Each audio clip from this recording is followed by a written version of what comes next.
بسم اللہ الرحمن الرحیم۔ السلام علیکم ورحمۃ اللہ وبرکاتہ۔ آپ سب کا محفل ریختہ کی اس چوتھی نشست میں خیر مقدم۔ سب سے پہلے تو میں اور میرے ہم میزبان جناب حکیم کامران شیروانی صاحب آپ سے معذرت خواہ ہیں کہ ہم کافی عرصے کے بعد آپ کی خدمت میں حاضر ہوں۔ اس پہ ہم جتنی مرضی تعویلات کرتے رہیں، لیکن صحیح بات یہی ہے کہ اس میں ہماری طرف سے کوتاہی ہوئی۔ اس میں کوئی شک نہیں کہ ہماری گوناگوں مصروفیات بہت زیادہ ہیں، لیکن یہ نہیں کہ یہ صرف ہماری ہیں، سبھی کی ہوتی۔ ان مصروفیات میں سے وقت نکالنا بھی ضروری ہوتا ہے، جو کہ ہم نہیں کر سکتے۔ امید ہے کہ آپ ہماری اس غیر حاضری کے دنوں میں بخیر و عافیت ہوں گے۔ آج کی اس محفل میں ہم نے سوچا کہ اردو کے حوالے سے ایک ایسے موضوع پہ بات کی جائے جس پہ عام طور پہ بات نہیں کی جاتی، اور وہ ہے اردو کی ترویج میں اسلامی کتب کا کردار اور علماء کی تحریروں کا بالخصوص اس حوالے سے کردار۔ ہم سب، میں بھی اور حکیم کامران شیروانی صاحب بھی، ہمارا رجحان دینی ہے، اس لیے ہم دینی کتابیں لامحالہ پڑھتے ہیں۔ تو جب ایسی کتابیں پڑھی جاتی ہیں تو پتہ چلتا ہے کہ ان کتابوں کے اندر لکھی ہوئی اردو زبان بہت ہی زیادہ رچ یا بہت ہی زیادہ حکیم صاحب اس کے لیے کیا لفظ ہوگا، میں آپ کو اس کے ساتھ دعوت بھی دیتا ہوں کہ آپ بھی کچھ فرمائیے۔ بسم اللہ الرحمن الرحیم۔ السلام علیکم۔ بالکل ڈاکٹر صاحب کی طرح میں بھی اس حوالے سے ایک دفعہ معذرت ضرور کروں گا کہ کچھ تھوڑا وقفہ ہماری پچھلی نشست اور اس نشست کے درمیان آیا، لیکن شاید اس میں بھی غالباً کوئی بہتری رہی ہوگی۔ میں سب سے اہم بات تو یہ ہے کہ موضوع آج کا بہت ہی دلچسپ ہے، اور ہم نے جیسے ڈاکٹر صاحب نے فرمایا کہ اکثر ہم نے گو کہ عربی زبان میں بھی کتابیں ہم نے پڑھی، انگریزی میں بھی پڑھی، لیکن جو زیادہ کتب کا ذخیرہ ہمارے زیر مطالعہ رہا ہے وہ اکثر و بیشتر اردو میں لکھی گئی کتب یا اردو میں مختلف زبانوں سے ترجمہ کی گئی کتب پر مشتمل ہے، اور اس میں ہم نے مختلف اصناف کے اندر ایک مختلف رنگ اردو کا ہمیں نظر آتا ہے۔ خاص کر جو علماء کا اس میں کردار ہے اور دینی اور مذہبی جو ادب اور لٹریچر ہے اس کا جو کردار ہے وہ ایک اہم جو ہے حیثیت رکھتا ہے۔ اس سلسلے میں ڈاکٹر صاحب آپ سے یہ پوچھنا چاہوں گا کہ آپ کے خیال میں اگر جس طرح سے اردو کے حوالے سے علماء نے، دینی اداروں نے اور جامعات نے اور اس کے علاوہ باقی دیگر علماء نے جو مذہبی لٹریچر اور دینی لٹریچر کے اوپر کام کیا ہے، اگر یہ کام ہم ایک طرف رکھ دیں تو آپ کی نظر میں کیا اردو زبان کی جو ترقی ہو کر جو آج ہماری سامنے اس کی شکل و صورت موجود ہے، کیا یہ اسی حالت میں ہمیں ملتی یا کہ کوئی دوسری حالت میں ملتی؟ تو اس پہ آپ کیا کہیں گے؟ کامران صاحب، سب سے پہلے تو میں نے آپ کی طرف بال پھینکا تھا، جو لفظ رچ آ گیا تھا وہ اس کا اردو میرے ذہن میں نہیں آ رہا تھا، تو میں کہا یہ زبان بڑی رچ ہو گئی، تو اس کے لیے ہم اردو کا کیا اس لفظ استعمال کریں گے؟ دیکھیں جو ہمیشہ سے یہ ہمارے سامنے رہی ہے کہ ہر چیز کا، ہر لفظ کا جو ہے وہ مکمل طور پہ با محاورہ جو ہے وہ ترجمہ نہیں کیا جا سکتا، لیکن اگر ہم اس حوالے سے بات کریں تو ایک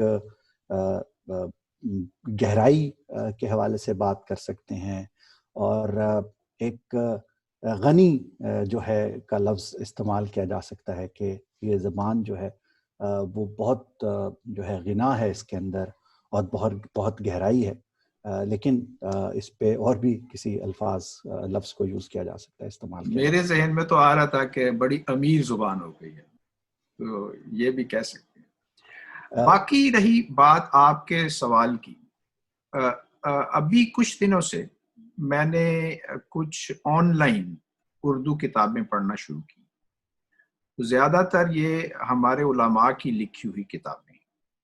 تو ایک چیز میں نے جو ان کتابوں میں دیکھی وہ یہ ہے کہ یہ بڑی خالص قسم کی اردو ہوتی ہے۔ علماء چونکہ مدارس عربیہ کے پڑھے ہوئے ہیں، وہ کالجوں اور یونیورسٹیوں میں تو جاتے نہیں ہیں، بالعموم کچھ ہمارے نئے علماء جو ہیں وہ یونیورسٹیوں میں بھی پڑھے ہوئے ہیں، لیکن پاک و ہند کے علماء بالعموم مدارس عربیہ سے پڑھتے ہیں۔ چونکہ انہیں انگریزی آتی نہیں ہے، تو جو وہ زبان استعمال کرتے ہیں اپنی کتابوں میں وہ یا تو اردو ہوتی ہے یا پھر اردو کے ساتھ فارسی کے الفاظ ان میں زیادہ استعمال ہوتے ہیں، اور بہت زیادہ الفاظ عربی زبان کے بھی ہوتے ہیں۔ تو میں یہ سمجھتا ہوں کہ اگر علماء یہ کتابیں نہ لکھتے یا نہ لکھتے رہتے تو اردو زبان کی جو اوریجنلٹی ہے وہ اس طرح سے قابو میں نہ رہتی جتنی کہ ابھی ہمیں ملتی۔ ابھی بھی میں نے دیکھا کہ حتیٰ کہ جو آج کل علماء کتابیں لکھ رہے ہیں، شاذ و نادر ہی کوئی انگریزی کا لفظ اس میں مل جائے۔ یہ بڑی خالص قسم کی اردو زبان ہوتی ہے۔ تو یہ میرے خیال میں ایک ایسا عمل ہے، ایک ایسا مظہر ہے جس میں دیکھنا چاہیے کہ اس نے اردو زبان کی خالصیت کو کس طرح کنٹرول کیے ہوئے۔ یہ ہماری بدقسمتی ہے کہ ہماری جو نئی نسل ہے وہ ان کتابوں کو پڑھنے کی طرف نہیں آتی، حالانکہ یہ علماء جو ہیں صرف دینی باتیں ہی نہیں کہتے، بلکہ اردو زبان کے متعلق بھی یہ بہت زیادہ باتیں اپنی کتابوں میں لکھتے ہیں اور روایت کرتے ہیں۔ جیسا کہ میں ابھی حال ہی میں پڑھ رہا تھا، مولانا سید انور شاہ کشمیری صاحب رحمۃ اللہ علیہ بہت بڑے عالم دین تھے، تو ان سے کسی نے زبان کے بارے میں بھی بات کی، تو وہ فرمانے لگے کہ زبان الفاظ جو ہیں یہ ان کے اندر معنی کا رنگ آ جاتا ہے، اور معنی کے رنگ کے آنے کی وجہ سے ایک لفظ جو ہے وہ صاف بھی ہو سکتا ہے اور گندا بھی ہو سکتا ہے۔ اور جو مثال انہوں نے دی، انہوں نے کہا جی کہ پائیں خانہ پچھلے گھر کے مکان کے پچھلے کمرے کو کہا جاتا تھا، اور پھر آہستہ آہستہ اس سے مراد بیت الخلا ہونا شروع ہو گیا، اور پھر یہ پائیں خانہ جو ہے یہ پائے خانہ میں یا پاخانہ میں تبدیل ہو گیا وقت کے ساتھ ساتھ، اور اس سے مراد جو ہے وہ کمرہ نہیں رہا بلکہ پاخانہ جیسے ہم کہتے ہیں وہ ہو گیا۔ تو وہ کہنے لگے تھے کہ یہ لفظ جو ہے یہ اپنے معنی کے تبدیلی کی وجہ سے گندا ہو گیا ہے۔ تو اور وہ کہنے لگے ایسے لفظوں کو گاہے بگاہے دیکھتے رہنا چاہیے، اسی طرح انہوں نے مثال دی کہ عورتوں کے جو ایام ہیں ان کے لیے شروع میں جو مہذب سا لفظ استعمال کیا گیا جو کہ ایک کنائی تعبیر تھی. تہذیب کا یہ تھا کہ بالکل ہی کھل کے بات نہ کہہ دیں تو حیض کا لفظ استعمال کرتے تھے. تو مولانا انور شاہ کشمیری کے بارے میں آتا ہے کہ جی تہذیب کا تقاضا یہ ہے کہ یہ لفظ جو پہلے کنائی تھا اس میں اس کے اتنے زیادہ استعمال سے اس میں بازاری پن آ گیا ہے, یہ گندا ہو گیا ہے لفظ. تو وہ جب بھی اپنے دروس میں اس طرف اشارہ کرتے تھے تو وہ ایام تمس استعمال کرتے تھے.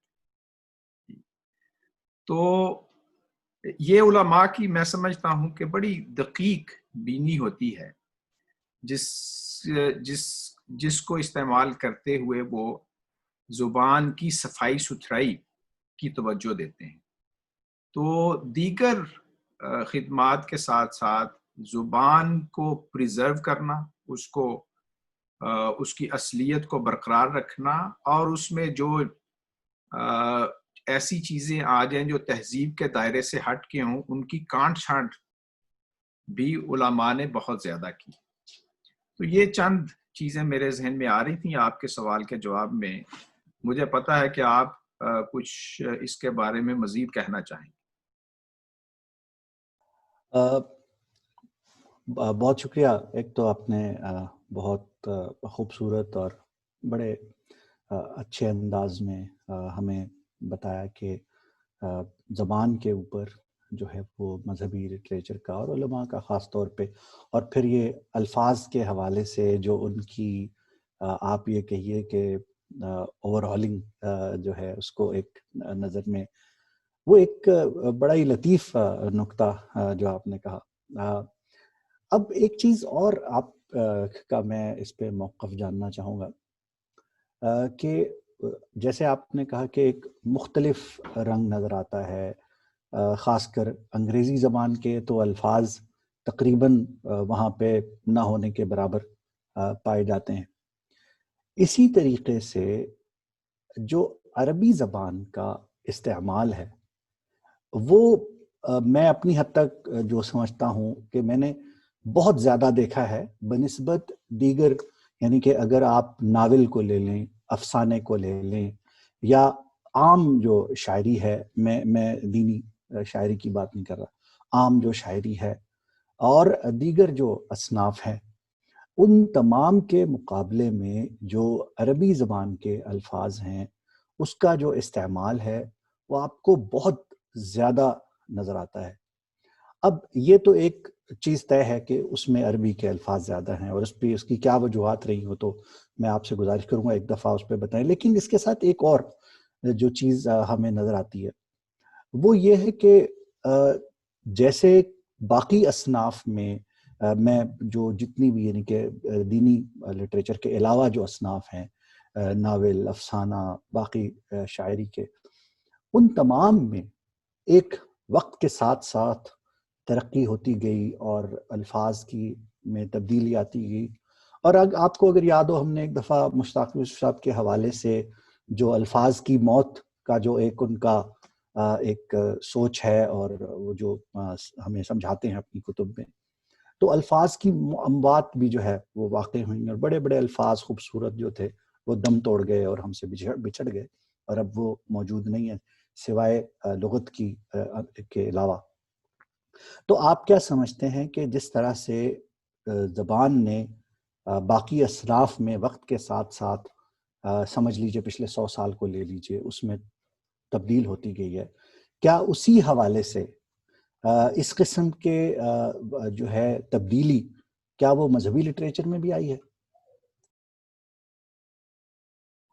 یہ سوال تو میں نے آپ سے کرنے تھے, آپ نے جو ہے نا اوپر سے یہ مشکل قسم کے سوال مجھے کرنا شروع کر دیا.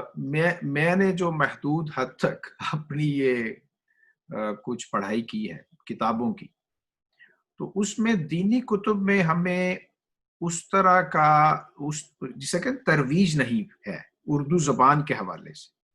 الفاظ میں بڑا جمود ہے. اگر آپ آج سے 1 صدی پہلے کسی عالم کی کتاب دیکھیں گے تو آج بھی آپ کو ویسا ہی رنگ ملے گا. اس کی شاید وجہ یہ ہے کہ علماء اسپیشلی پاک و ہند کے علماء وہ اپنے اساتذہ کا احترام بہت کرتے ہیں.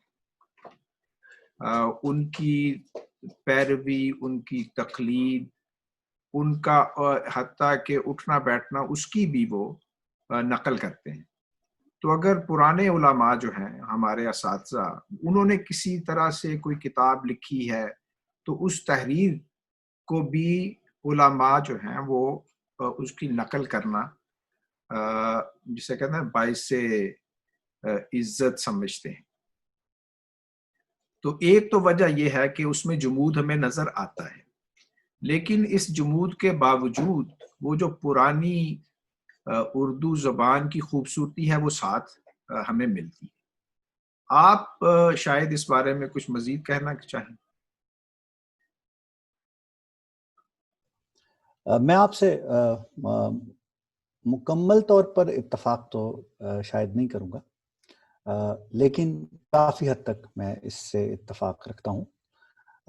لیکن ایک بات ضرور میں نے محسوس کی ہے کہ آج کل جو ہمیں تازہ ترین جو کتب جو ہمیں پچھلے 20 سال کہہ لیجئے جو اس میں چھپی ہیں مذہبی اور دینی ادب میں اور لٹریچر میں، اس میں ہمیں گاہے بگاہے انگریزی زبان کے الفاظ بھی ملے ہیں، اور مزید یہ کہ جو اردو ہے اس میں تھوڑا سا عام فہم لہجہ ہمیں ایک لہجے میں ایک تبدیلی تھوڑی بہت ضرور نظر آئی ہے. اور خاص کر جو عربی سے جو دینی کتب کا ترجمہ ہوا ہے، میں اپنے طور پر یہ ضرور سمجھتا ہوں کہ اس میں جو اب ہمیں مل رہی ہے زبان، اس کے اندر واقعی کافی تبدیلی اور تھوڑے سے جدید الفاظ اس کے اندر جدید رنگ میں ہمیں جو ہے نظر آنے شروع ہو گئے ہیں. تو میں سمجھتا ہوں کہ ایک حد تک وہ یقیناً ادب اور احترام کے غلبے کی وجہ سے ابھی بھی آپ کو رنگ جو ہے وہ بدلتا ہوا جو نظر بھی آ رہا ہے، تو اس کی رفتار جو ہے وہ باقی اصناف کے مقابلے میں بہت کم ہے. اسی لیے ہمیں ایسا لگتا ہے شاید کبھی کبھی تو کہ تبدیلی شاید آ ہی نہیں رہی، لیکن تبدیلی آ نہیں رہی، تبدیلی آ چکی ہے. اور میں اس کو میں وہ آپ کا اشارہ سمجھتا ہوں. میں سمجھتا ہوں کہ یہ تبدیلی جو ہے نا جس کی طرف آپ نے اشارہ کیا، یہ ہمارے ان علماء کی وجہ سے ہے جو علوم معاصرہ پہ بھی جن کی گرفت تھی. اور اس ضمن میں سید ابو العلا مودودی رحمۃ اللہ علیہ ان کی تحریروں کی طرف توجہ مبذول کروانے کی کوشش کروں گا کہ اس طرح امین احسن اصلاحی صاحب جو ہیں ان کی بھی آپ کی یہ چونکہ جو ہے نا اس علوم مدارس عربیہ کی روایت سے نہیں آئے، تو یہ جو لٹریچر ہے دینی لٹریچر، یہ علماء کے لٹریچر سے کافی مختلف ہے اور اس میں آپ کو تنوع بھی ملتا ہے. تو آپ بالکل ٹھیک فرما رہے ہیں کہ اگر ہم سارے کے سارے دینی لٹریچر کو دیکھیں تو اس میں ہمیں کافی زیادہ ڈائیورسیفیکیشن یا تنوع ملتا ہے. جیسے ہندوستان میں مولانا وحید الدین، ان کی کتابیں دیکھ لیں تو وہ بڑی عام فہم، لیکن ایک ایسی عام فہم کتابیں جس میں فلسفے کا بھی بڑا استعمال کیا ہوا ہے. عام طور پہ فلسفے کی کتابیں بڑی مشکل ہو جاتی ہیں، لیکن جس طرح مولانا وحید الدین خان صاحب وہ لکھتے ہیں وہ بڑی عام فہم ہوتی ہیں اور اسی وجہ سے ان کی مقبولیت کافی زیادہ ہوئی. میں بھی آپ سے کچھ کامران صاحب پوچھنے کی جسارت کروں گا. آپ مجھے ذرا عربی زبان کی اہمیت اردو کی ترقی و ترویج میں اس کے بارے میں ذرا روشنی ڈالیں کہ یہ جو دینی کتب ہیں ان کے اندر عربی زبان چونکہ آپ نے پہلے بھی فرمایا کافی زیادہ ہے، تو اس کی وجہ سے زبان پہ کیا اثرات ہوئے؟ دیکھیے ابھی تک جو ہماری تھوڑی دیر پہلے تک جو گفتگو ہو رہی تھی اس میں ہم بار بار ہم نے اس کا تذکرہ کیا کہ جو نہ صرف یہ کہ علماء نے جو کتابیں لکھی ہیں، پہلی بات تو یہ کہ جتنا بھی ہمارا دینی لٹریچر ہے یا ادب ہے اس کا ماخذ کیا ہے؟ یا تو قرآن ہے یا سنت ہے یا جو عظیم کتب ہمارے جو ہے فقہ کی ہیں، اسلامی تاریخ کی ہیں یا حدیث کی ہیں، یا تفاسیر جو وہ زیادہ تر اردو زبان میں جو یا ترجمہ کی گئی ہیں یا پھر ان کی شرح لکھی گئی ہے یا تشریح کی گئی ہے. تو جو ماخذ تھا وہ کیونکہ عربی زبان تھی، تو اس لیے اگر میں آپ کو مثال دوں گا کہ اگر کوئی ایک ایسا لفظ ہے جو کہ 10 میں سے 8 لوگ اگر وہ لفظ بولیں اور وہ کوئی فارسی کا لفظ استعمال کریں گے اس کے لیے، تو ان کتابوں میں ہمیں اس لفظ کے لیے شاید عربی کا کوئی لفظ استعمال ہوتا نظر آئے گا. وجہ یہی ہے کہ جب آپ ترجمہ کر رہے ہوتے ہیں تو آپ کے سامنے اگر وہی لفظ عربی کا آپ کو اردو میں بھی استعمال ہوتا نظر آ رہا ہے تو آپ کی کوشش یہی ہوگی کہ آپ وہ لفظ ہو بہو اگر اردو میں استعمال ہوتا ہے اور سمجھا جاتا ہے تو آپ وہی لفظ کا انتخاب کریں گے جو کہ آپ کو عربی کے اندر بھی ملتا ہے اور اردو میں بھی ملتا ہے. چاہے جائے کہ آپ ہندی زبان کا کوئی لفظ اس میں استعمال کر لیں جو کہ ایک متبادل کے طور پہ استعمال ہو سکتا ہے، یا فارسی زبان کا کوئی لفظ ایک متبادل کے طور پہ استعمال ہو سکتا ہے. تو ایسے تمام الفاظ کو آپ کو یہ نظر آئے گا کہ اس میں عربی زبان کا ہی جو ہے وہ لفظ استعمال کیا گیا. تو اس لیے میں یقینی طور پر یہ سمجھتا ہوں کہ عربی زبان کا جو اس میں اثر ہمیں نظر آتا ہے اس کی وجہ سے ہمیں ایک اور چیز جو نظر آئی ہے کہ باقی زبانوں کے الفاظ کے مقابلے میں عربی زبان کے الفاظ کا غلبہ ہمیں ہوتا ہوا آہستہ آہستہ نظر آیا ہے زبان میں. تو کافی سارے فارسی کے الفاظ جو پہلے سے موجود تھے وہ آہستہ آہستہ ناپید ہوتے چلے جا رہے ہیں یا ان کا استعمال کم ہوتا جا رہا ہے. اور اسی طرح ہندی کے اور دیگر چند زبانوں کے جو الفاظ ہیں وہ شاید کم ہوتے جا رہے ہیں ان کا استعمال، لیکن عربی زبان کے جو الفاظ ہیں وہ دین کے ایک ذائقہ اس میں آنے کی وجہ سے ان کا استعمال نہ صرف یہ کہ کم نہیں ہوا بلکہ بڑھتا چلا گیا. اور ایک اور جو چیز میں نے ہم باقی خیر ہم نے گفتگو کی نعت گوئی کا جو فن ہے اس کا ایک اور ہی اس کا ایک کردار رہا ہے. ہم نے ایسے چند شعراء ہیں جنہوں نے شروع میں تو اپنے فن کے لیے تمام قسم کی جو ہے وہ اشعار کہے، غزل کہی، نظم کہی، نعت کے علاوہ اور حمد کے علاوہ، لیکن ایک ایسا وقت بھی آیا کہ جب وہ عشق رسول میں اتنا آگے چلے گئے کہ پھر باقی تمام شاعری انہوں نے چھوڑ دی. میری مثال کے طور پہ میں آپ کو 2 نام جو ہے دینا چاہوں گا. پہلے اگر دیکھ لیجئے تو جناب ماہر القادری صاحب کا نام سب کے سامنے ہے، اور اس کے بعد ہمارے مظفر وارثی صاحب، کہ انہوں نے جب عام شاعری کی، غزل کی شاعری کی تو کمال کی، اور اس کے بعد جب تمام چیزیں چھوڑ کر صرف نعت کی طرف آئے تو کمال کی نعت کوئی ہمیں نظر آئی. تو میں سمجھتا ہوں کہ اس کا بھی جو ہے وہ ایک اہم کردار ہماری اردو کی ترقی میں رہا ہے. جی بہت شکریہ. اب ہم آتے ہیں کچھ ذاتی مشاہدات کی طرف. پچھلے سال یا اس سے بھی پچھلے سال جب ہم جنوبی افریقہ گئے تھے تو جی میں آپ کے ساتھ ہی تھا. ہاں جی، تو وہاں ہم جوہانسبرگ میں مدرسہ زکریہ، مسجد زکریہ گئے. وہاں تو وہاں جو آپ نے ایک مشاہدہ کیا جو اکثر ہم اپنی ذاتی محافل میں تو کرتے رہتے ہیں، میں آپ سے گزارش کرنا چاہوں گا کہ آپ ہمارے ناظرین کے ساتھ بھی یہ واقعہ شیئر کریں. ویسے تو میں آپ کے ساتھ تھا اس وقت تو آپ شاید زیادہ بہتر انداز میں یہ بات کر سکتے، لیکن چونکہ جو لطف اس سے مجھے ملے گا یہ بات بیان کرنے میں، آپ یقینی طور پہ مجھے اس لطف سے محروم رکھنا نہیں چاہ رہے، تو میں آپ کا اس پہ تو شکریہ ادا کرتا ہوں۔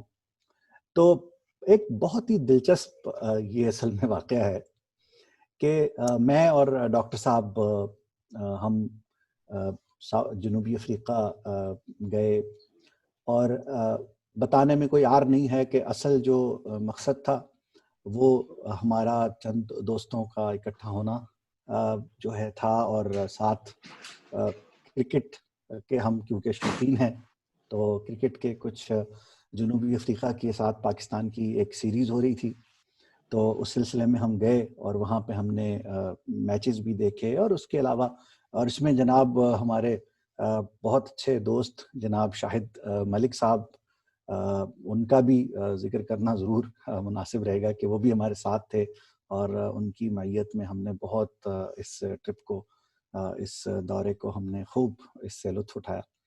تو یہ واقعہ اس دن کا ہے جب ہمارا جامعہ زکریا میں ہمارے جو وہاں کے محتمم تھے مولانا، ان کی خدمت میں ہم نے حاضر ہونا تھا اور ان کو سلام کرنے کے لیے جانا تھا۔ تو پہلا تو ایک عجیب منظر ہم نے دیکھا کہ طلبہ جو کہ جنوبی افریقہ ہی سے تعلق رکھتے ہیں، یعنی کہ وہیں کے رہنے والے ہیں، وہیں کے پیدا ہوئے طلبہ ہیں، اور وہ کچھ اس میں سے شلوار قمیض پہنے پھر رہے ہیں۔ اب ہم نے سوچا شاید یہاں پہ کوئی ایسا رواج رہا ہوگا تو یہ شلوار قمیض کا بھی کچھ تھوڑا بہت فیشن یہاں پہ آ گیا ہے، لیکن جب کہیں قریب سے کچھ لوگوں کو گزرتے دیکھا تو ایک دو لوگوں کو تو ہم نے اردو میں بات کرتے بھی دیکھا۔ یہ ہمارے لیے تو بہت ہی عجیب بات تھی۔ تو اس پر جو ایک حضرت مولانا ہمارے ساتھ تھے جو ہمیں لے کر جا رہے تھے، تو انہوں نے ہمیں یہ بات بتائی کہ جامعہ کے محتمم جو گزشتہ کئی دہائیوں سے جامعہ کو جنہوں نے بنایا، اور جامعہ زکریا کے جو محتمم ہیں، جب وہ یہاں تشریف لائے تو ان کو دو ہی جو ہے زبانیں آتی تھیں اردو کے علاوہ۔ آپ انگریزی سمجھ رہے ہوں گے، ایسی بات نہیں ہے، انہیں اردو کے علاوہ یا پشتو آتی تھی کیونکہ وہ پٹھان تھے، یا انہیں عربی آتی تھی۔ تیسری کسی زبان کو نہ وہ جانتے تھے نہ سیکھنا چاہتے تھے۔ تو تمام جو طلبہ تھے انہیں عربی میں دین کی تعلیم دی، لیکن کیونکہ وہ اردو بولتے تھے اس وجہ سے تمام طلبہ کا رجحان اردو کی طرف ہوا۔ تو اب ہم یہ دیکھتے ہیں کہ ہر طالب علم جو اس جامعہ سے فارغ ہوتا ہے دین کا عالم بننے کے ساتھ ساتھ وہ ایک اردو دان بھی بن چکا ہوتا ہے۔ تو یہ ایک میں سمجھتا ہوں کہ اس میں وہ ایک مجھے ایک بڑا مشہور، وہ کہتے ہیں لا علمی ہزار نعمت ہے، تو مولانا کی جو ہے انگریزی زبان سے لا علمی، جو کہ جنوبی افریقہ میں بولی جاتی ہے زبان، اس سے لا علمی ایک ایسی نعمت کے طور پہ ہوئی کہ اب ہمیں جنوبی افریقہ میں جائیں تو جتنے بھی علماء جنوبی افریقہ میں جامعہ زکریا سے فارغ شدہ ہیں وہ اردو اچھی طرح بولتے بھی ہیں اور جان بھی سکتے ہیں۔ اور آپ کو ایک یہ بڑی عجیب بات بتا دوں کہ یہاں دبئی میں یہاں پہ ساؤتھ افریقن اسلامک سینٹر ہے، اور جنوبی افریقہ سے فارغ التحصیل وہاں پہ جو اساتذہ ہیں وہ بچوں کو دین کی تعلیم، ہمارے بچے بھی وہاں جاتے ہیں۔ تو بڑی عجیب بات ہے کہ وہ ساؤتھ افریقن جو اساتذہ ہیں وہ بھی اردو جانتے ہیں، وہ غالباً شاید یہی وجہ رہی ہوگی۔ بہت خوب۔ اس کی ایک جسے کہتے ہیں ایکسٹینشن کے طور پہ، ہم دونوں چونکہ اسلامی یونیورسٹی میں پڑھے، اسلامی یونیورسٹی میں پوری دنیا سے طلباء آتے رہے ہیں، اب بھی ہیں، تو ہماری یونیورسٹی میں تو عربی اور انگریزی تھی زبان، اردو یا دیگر پشتو پنجابی کی زبانیں بھی بولی جاتی تھیں۔ تو ایک چیز جو ہے وہ ہم نے یہ مشاہدے میں لائی، ہمارے مشاہدے میں آئی کہ جو غیر ملکی طلباء ہیں وہ اردو کی طرف ان کا رجحان ہوا، اور ان میں سے بہت زیادہ جب یہاں تھے تو اردو بولتے تھے۔